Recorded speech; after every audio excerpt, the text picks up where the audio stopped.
YouTube channel search भी education and motivation. साथियों, promotion विशेष जानकारी में पदोन्नति द्वारा भर्ती प्रक्रिया नियम 17 का और 18 वरिष्ठता निर्धारण के नियमों को जाने। Procedure for recruitment by promotions.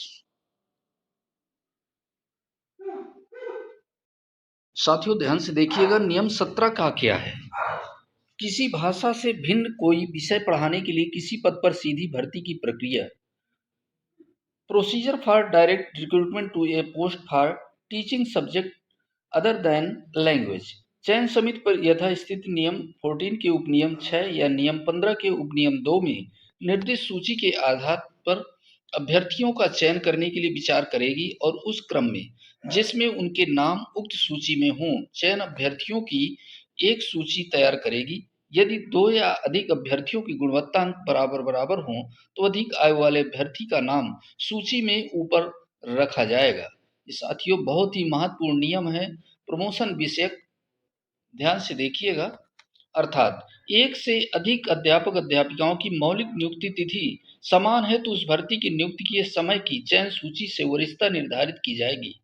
जिस भर्ती के अंतर्गत आपका चयन हुआ है, संबंधित भर्ती की चयन सूची आपके गुणवत्ता अंक, चयन का आधार, आयु व नाम के प्रथम लेटर आदि से बनती है। नियम 18 पदोन्नति द्वारा भर्ती की प्रक्रिया। नियम 5 के खंड ख में निर्दिष्ट पद पर पदोन्नति द्वारा भर्ती अनुपयुक्त कर अस्वीकार करते हुए ज्येष्ठता के आधार पर नियम 16 के अधीन गठित चयन समिति के माध्यम से की जाएगी।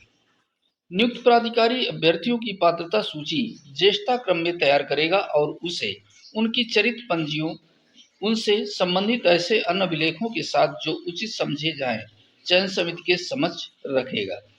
चयन समिति उपनियम 2 में निर्दिष्ट अभिलेखों के आधार पर अभ्यर्थियों के मामलों पर विचार करेगी। चयन समिति चयनित अभ्यर्थियों की एक सूची ज्येष्ठता क्रम में, जैसा कि उपनियम 2 में पात्रता सूची से प्रकट हो, तैयार करेगी और उसे नियुक्त प्राधिकारी को अग्रसारित करेगी।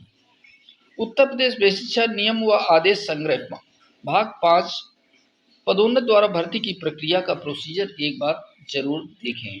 नियम 5 के खंड ख में निर्दिष्ट पदों पर पदोन्नति द्वारा भर्ती अनुपयुक्त का स्वीकार करते हुए ज्येष्ठता के आधार पर नियम 16 के अधीन गठित चयन समिति के माध्यम से की जाएगी। नियुक्त प्राधिकारी अभ्यर्थियों की पात्रता सूची ज्येष्ठता क्रम में तैयार करेगा और उसे उनकी चरित्र पंजियों और उनसे संबंधित ऐसे उल्लेखों के साथ जो उचित समझे जाए चयन समिति से समक्ष रखेगा। इसी प्रकार से 17 का किसी भाषा से भिन्न कोई विषय पढ़ाने के लिए किसी पद पर सीधी भर्ती की प्रक्रिया। चयन समिति यथास्थिति नियम 14 के उपनियम 6 या नियम 15 के उपनियम 2 में निर्दिष्ट सूची के आधार पर अभ्यर्थियों का चयन करने के लिए तैयार विचार करेगी और उस क्रम में जिसके उनके नाम उक्त सूची में हों, चयनित अभ्यर्थियों की एक सूची तैयार करेगी। यदि 2 या 2 से अधिक अभ्यर्थियों की गुणवत्ता अंक बराबर हो तो अधिक आयु वाले अभ्यर्थी का नाम सूची के ऊपर रखा जाएगा। चयन समिति सूची नियुक्त प्राधिकारी को प्रसारित कर देगी। उपनियम 1 के अधीन तैयार सूची इसके बनाए जाने के दिनांक से 1 वर्ष के लिए विद्यमान रहेगी।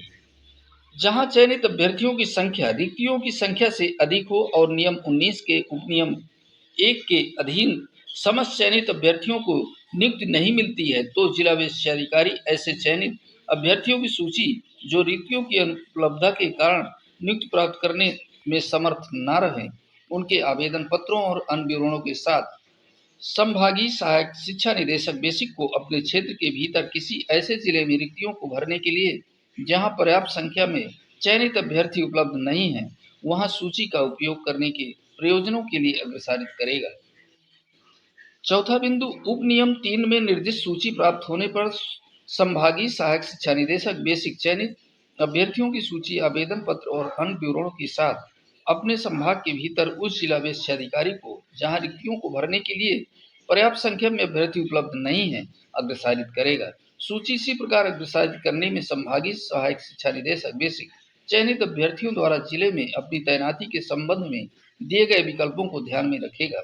उपनियम 4 में निर्दिष्ट सूची प्राप्त होने पर जिला विशेषाधिकारी नियम 16 के अधीन गठित चयन समिति के समक्ष अभ्यर्थियों के आवेदन पत्रों और अन्य विवरणों के साथ सूची रखेगा।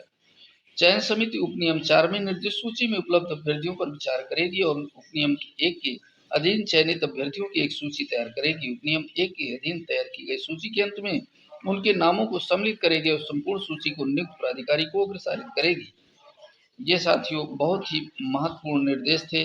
चयन समिति उपनियम 7 में निर्दिष्ट सूची में उपलब्ध अभ्यर्थियों पर विचार करेगी और उपनियम 1 के अनुसार चयनित अभ्यर्थियों की एक सूची तैयार करेगी और उपनियम 1 के अधीन तैयार की गई सूची के अंत में उनके नामों को सम्मिलित करेगी और संपूर्ण सूची को नियुक्त प्राधिकारी को अग्रसारित करेगी। नियुक्त प्राधिकारी आपके जिला विशेषाधिकारी होते हैं और इस प्रकार से ये समिति पदोन्नति की प्रक्रिया संचालित करेगी।